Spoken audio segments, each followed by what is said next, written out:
Sir Syed university of engineering and technology के शोबा information technology की जानिब से आलमी शोहरत याफ्ता कम्युनिकेशन कोच और मोटिवेशनल स्पीकर मोहम्मद यासिर अली खान के साथ एक तरबियती और फ़िक्री सेशन मुनक़िद किया गया, जिसका मकसद शागिर्दों और फैकल्टी मेंबरान में पब्लिक स्पीकिंग और मुअस्सिर राब्ते की महारतें बढ़ाना था।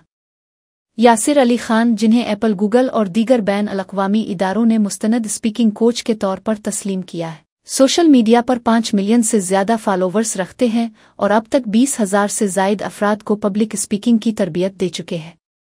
तकरीब के दौरान चांसलर मोहम्मद अकबर अली खान ने खिताब करते हुए कहा कि मुकर्रर को हमेशा असर अंगेज़, दिलचस्प और यादगार गुफ्तगू करनी चाहिए और गैर ज़रूरी मालूमात के बजाय ऐसे निकात बयान करने चाहिए जो याद रह जाएं। यासिर अली खान ने लेक्चर में कहा कि पब्लिक स्पीकिंग की महारतें तालीमी और पेशा वराना कामयाबी के लिए बुनियादी हैसियत रखती है। उन्होंने जोर दिया कि वाज़े ज़ुबान, दुरुस्त लहजा, जिस्मानी इशारे और सामेईन के साथ आँखों का राब्ता कामयाब तकरीर के अहम अनासिर है। साथ ही अस्ताज़ा पर जोर दिया कि तदरीसी अमल को सिर्फ नौकरी नहीं बल्कि ज़िम्मेदारी और खिदमत के जज्बे के साथ अंजाम दे। तकरीब के आखिर में चांसलर मोहम्मद अकबर अली खान, इरम अकबर अली खान, रजिस्ट्रार कामडियोर सैयद सरफराज अली और दीगर फैकल्टी मेंबरान ने यासिर अली खान को यादगारी सुवेनियर पेश किया।